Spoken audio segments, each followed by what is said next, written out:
Hello, hello, hello, everybody. My name is Nadine Smiley. I am the mompreneur. I just stopped by today for a few minutes because I wanted to ask you a very important question and I wanted to leave you with a few nuggets. So, that question I wanted to ask you is, what is your contribution to the world? Now, I know it can sound like a deep question, but it's really not. It's actually a question that's a lot easier to answer than we think. What's your contribution to the world? More or less, where does your passion lie? Where are you investing your time? Where are you investing your energy? What are you doing? What are you doing to push toward your goal? Or what are you doing to walk in where your passion and purpose is? Are you doing anything? It's really a question, and it's really an individual question that becomes a matter of the heart. Now, there is a Bible verse that talks about not letting the rocks cry for you, not leaving here, not leaving this earth, still having not utilized the gifts and talents that were given to us. So whether you believe in the Bible, whether you believe in any whatever different religion it is, whatever your religious text is, to me doesn't matter. This is a universal question that everybody needs to seek themselves and answer. They need to be able to ask themselves very honestly, what is my contribution to the world? Now, I'm going to share a story with you. When I asked myself this question, it was probably at one of the lowest points of my life, financially, materially. Like everything that I thought I had was no longer there, not just finances. And I had to really ask myself, okay, if I can't sink very lower and I haven't been doing what I love, then where do I go from here? Do I keep trying to find something that I'm using to just fill the time, or something that I'm using to just pass, let me just get a couple dollars from here, let me get a couple dollars from there. Now, the problem with that I realized, everything I was doing was leaving me so unfulfilled. And I was unable to stick to what I really wanted to do. The things that did not hold my interest, did not hold my passion, there I had no desire for, I was really unable to stick with. And that's because the things that we do that we feel we must do, that we're not feeling any connection with, they end up feeling like burdens after a while. So everything I did sort of ended up feeling like a burden. So I knew I wanted to help people. I knew I wanted to help transform lives. I knew one of the ways in doing that was I wanted to speak. Another way in doing that was I wanted to write. So I wanted to teach. These are all areas where I have a very strong passion for. This is the areas where my desire is. So all of those areas was where I wanted to go, but I didn't quite know how to fit them in together. I didn't quite know how to fit all the puzzles neatly enough to where I could do all three simultaneously. So what I did was I had to have a very real conversation with myself. I had to ask myself. I said, self, myself said, huh? And I had to ask myself, what is it that you're doing wrong? What is it that you're doing that you really don't want to do, but you're doing it because either you feel you have to, or you feel like this is what other people want you to, or any of the sort, any reason other than this is my heart's desire. Any reason other than that was reason enough for me to examine the motive behind that. Now, an example of that was when I first started working at this a clinic. It was an outpatient clinic, and it was a mental health and drug addiction program. So I loved helping. I loved the part about helping. that was my job. When the clients first came in, I was usually one of the first people that would sit down and interview them. Now, they had some amazing stories, not just about being on the streets, but just about what some of their skills and talents were. And the sad part is, many of them were so underutilized because either they had this mental health issue that was holding them back, or they had a drug addiction that they needed help getting over. So what they needed was somebody to help them, teach them how to transform their lives. That's what they needed. So they came there. Now, when that was my job, I liked it. I was pretty happy with it. And once my job was changed over to, they removed me from I don't know if it was a lateral move or anything. Leadership changed over and they felt my skill set was better utilized in a different area. Now, it was an area I was not really equipped for. It was an area that someone with more of an accounting background should have been in. But what it did was it removed me from being able to touch the lives of these people on a day-to-day basis. And instead, it basically put me in a box in a giant safe. And I was just dealing with the money all day, numbers, money. So to me, the desire was gone now. The desire the desire wasn't gone, but the outlet to fulfill that desire was gone. So now my job consisted of being in a box all day. So for me, it's like, all right, I came here to help people and I'm not helping anybody here. I'm just counting money and following numbers. And for me, it was a waste of time. And I knew my time there was going to be very limited. I knew I could only handle this for but so long. Now, I knew at the time I needed a job because my finances were not steady at that point in time. And at that point in time, I had 2 children and we had rent to pay on the townhouse. We had car notes to pay. So the job was absolutely necessary. However, when we become so uncomfortable in where we are, we become so uncomfortable not being able to have fulfilled that desire that we have, where we're supposed to be contributing to the world, it becomes miserable for us to even do that, to even walk in every day. So I found myself every day dreading having to go to work. I would come home really stressed out. I was miserable.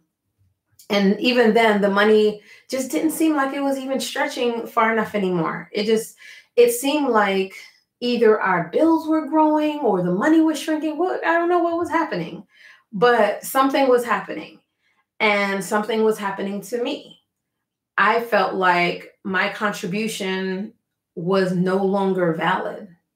I felt like I was no longer able to give to the world what I felt was my best. And it was me being able to just touch people on a personal level, being able to understand, being able to say, hey, I know of someone that can help you, or I know an organization I can partner you with, or anything of the sort.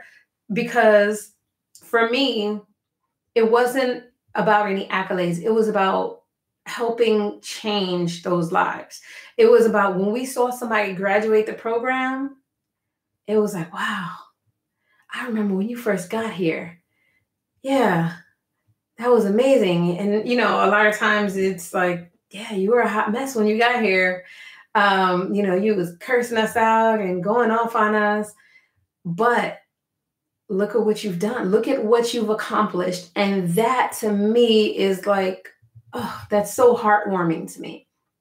It was something that could not be changed. It could not be taken from you when you watch them walk out with their, now they're proud. They feel like they've accomplished something where for many of them, this was the first major accomplishment of their lives. For many of them, we had people that were extremely young. For some of them, we had generations of families. The grandmother was addicted, the mother was addicted, the daughter was addicted, and all three would have to come to the treatment program together. And the great granddaughter was in our daycare.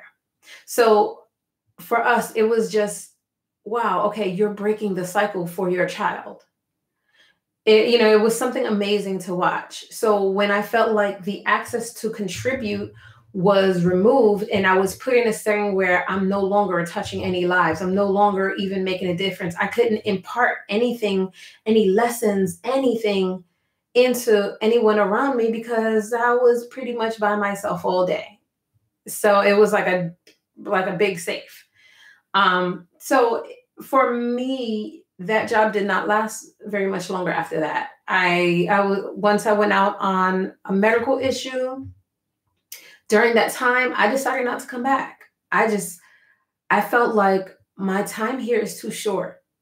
My time on this earth is too short to be wasting it on something that is not serving a bigger purpose. So what I did was I quit and I started really searching for what is it that makes me happy? What is it that now, like I said earlier, I love helping people, all of that. So all of that contributed to, I got my naturals line with natural holistic products for the body and for the skin. I would write books, help people. I still do.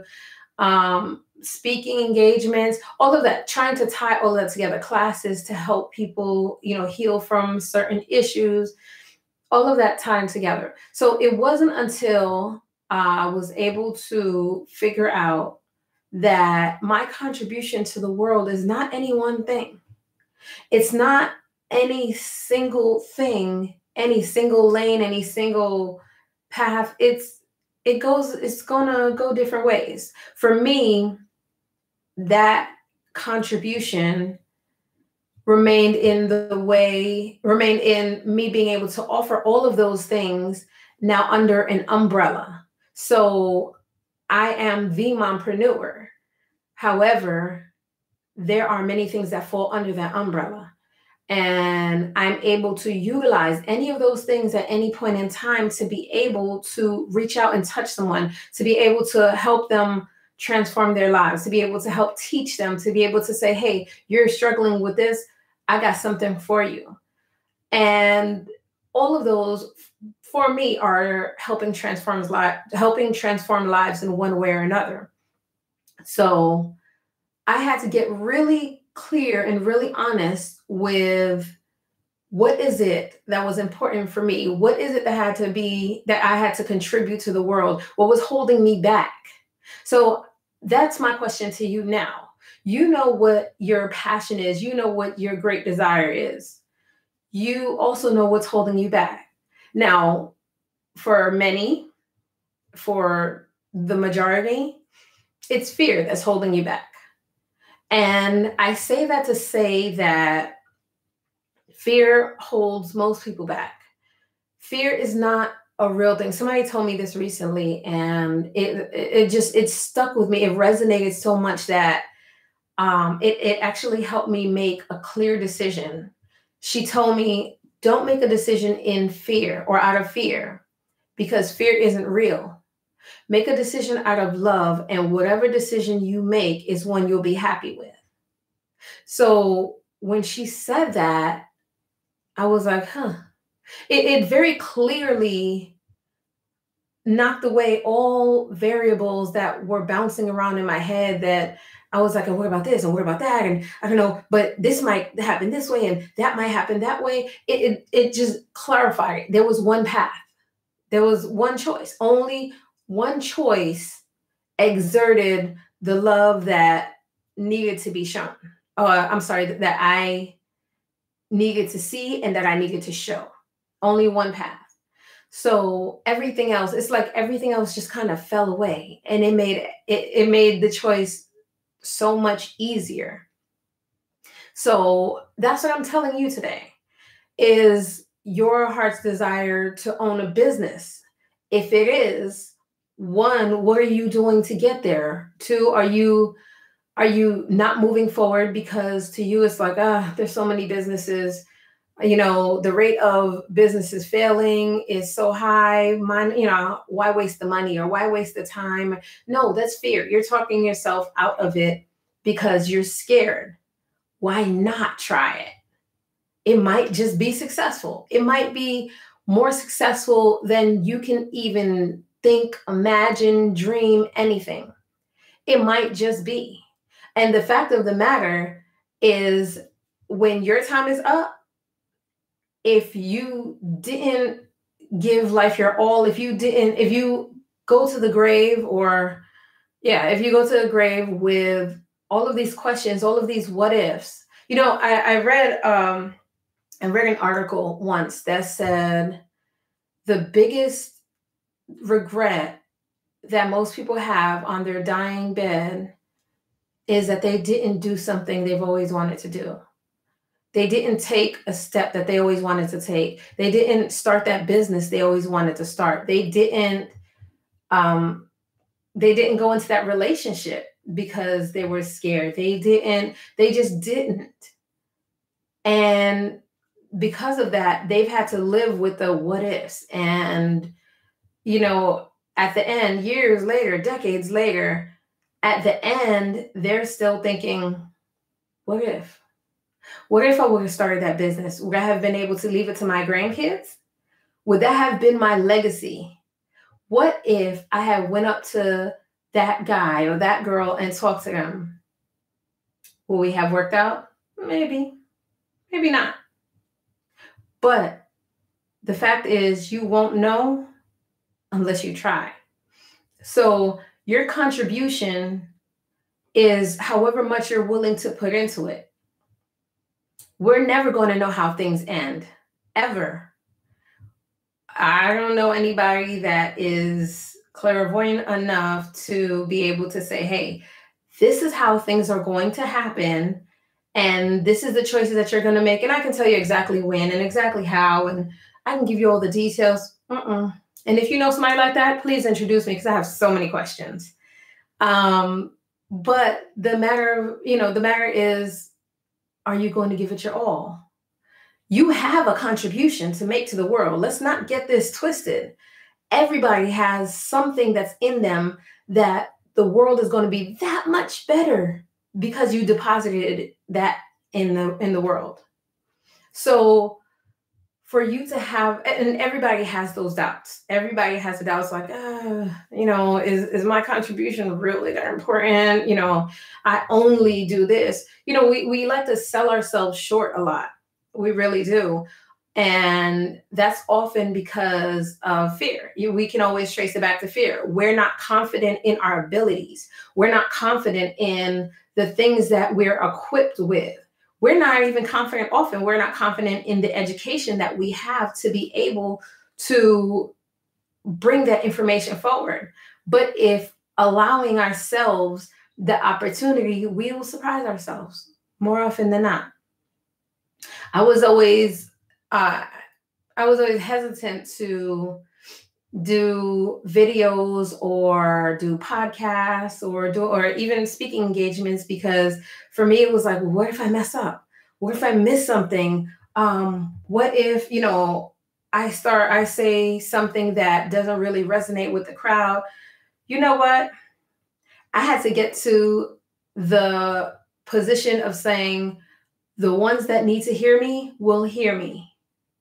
And the ones that don't, won't. And I have to be okay with it. Not everybody's going to be feeling your message. Not everybody's going to agree with you. And that's perfectly okay. But using that as a reason to withhold your contribution, nope, not good enough.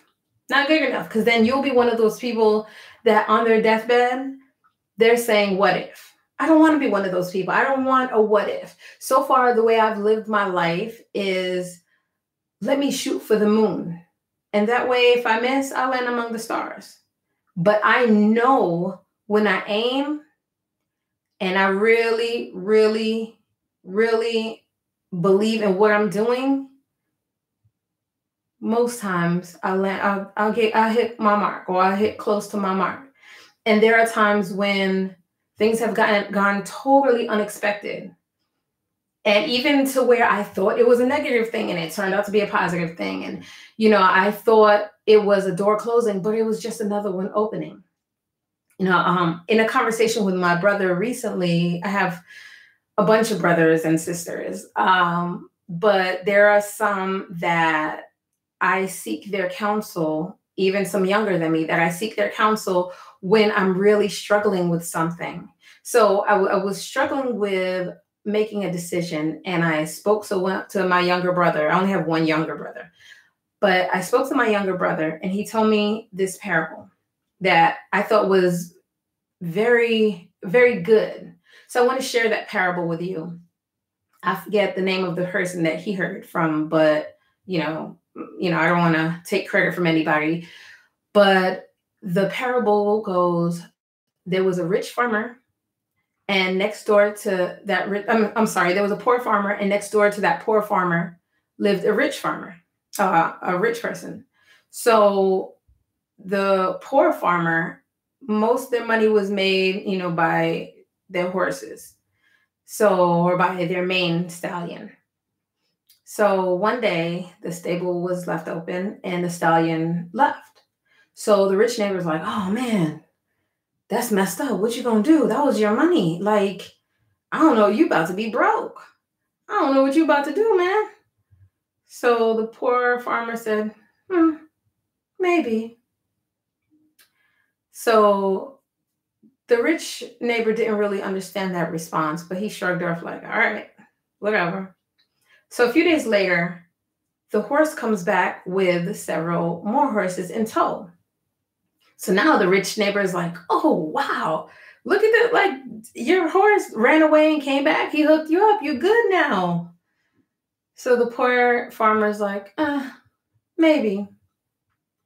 So now the task that the poor farmer and his son have is breaking these wild horses. So as the son is on one of the horses trying to break the horse bucks him off and he falls and breaks his leg. So it's at that point in time that the rich farmer comes and says, man, y'all just got some bad luck. I don't know what's up with y'all. I don't want none of what you got, because whatever you got is bad luck. And I don't want none. I don't know. It could be contagious. I don't want none. So the poor farmer goes, maybe. So it's at that time that the country broke out into a war and they started drafting men. So the poor farmer was too old, and his son that should have, by all accounts, should have gone to war and would have, if his leg was not broken, his life was spared. He was able to stay home and not have to go into a battle that could have cost him his life. So with that being said, the whole point of that is sometimes things happen. And sometimes they happen that in ways that are beyond our control. And it's the way that we look at them that can define our next move. So our contribution to the world is not based on any material thing. It's not based on any, oh, well, this is where I am currently. And our contribution does not depend on, did you fall yesterday? Did you make a poor choice? Get back up. There are lives depending on you. Your contribution to this world has lives attached to it. There's a reason you were given the gifts and the skills and the talents that you have. They're not random. Not in any sense of the imagination. They're not random at all. You're given that because you have a very unique combination of talents and skills that no one else can replace you with. No one else has that exact gift. No one else can do it the way you do it. No one else has the story you have. No one else is equipped the way you are. Only you. So when you withhold that contribution to the world, you're withholding something that can change lives, possibly save lives. And you'd really never know. So all of that to say, your contribution is important. What is your contribution? Figure that out first. Don't figure out why you're not doing it first. Figure out what is it that you want to do? What's your contribution? And then when you're able to figure that out, that's when you can figure out, okay, what's my step to do it? Do I have to go to school in order to achieve this? Okay, how do I do that? Do I have to invest in myself or in a program or invest my time? Okay, how do I do that? Don't look at the obstacles that are in front of you and focus on that as the reason why you withhold your contribution. Because if that's the case, you're always going to have obstacles. Life is never going to be easy. Life is never going to have the right moment. So now is your time. Now is your time. If you heard this message, that means it was already resonating with you. And all you needed was a confirmation from me. That's it. So ask yourself today, what's your contribution to the world? And until then, until we speak again, I look forward to seeing the contribution that you put in the world. I look forward to hearing about how you change things. It can be something small or insignificant the way you look at it, but it's really not. And even if it was, a lot of small things turn into big things. So don't underestimate your contribution. I'm telling you, you have something to give to the world. You have something that's life-changing in you. You have a voice. You have the power to change things. Don't deny that to yourself. Don't deny that to others. Take care, handle your contribution. Be able to figure out what you need to do to move forward with it. If it's an obstacle, figure out a way around it, over it, under it. Think outside the box. Don't go to your grave being one of the people that regret. Don't be a what if. Don't be a what if. If anything, be the person that was like, hey, I went for it. I went all the way for it. I might have crashed and burned, but I did it. And I have a story to tell, and I can teach you because of that. So until then, till we speak again, I look forward to hearing about your contribution. Take care.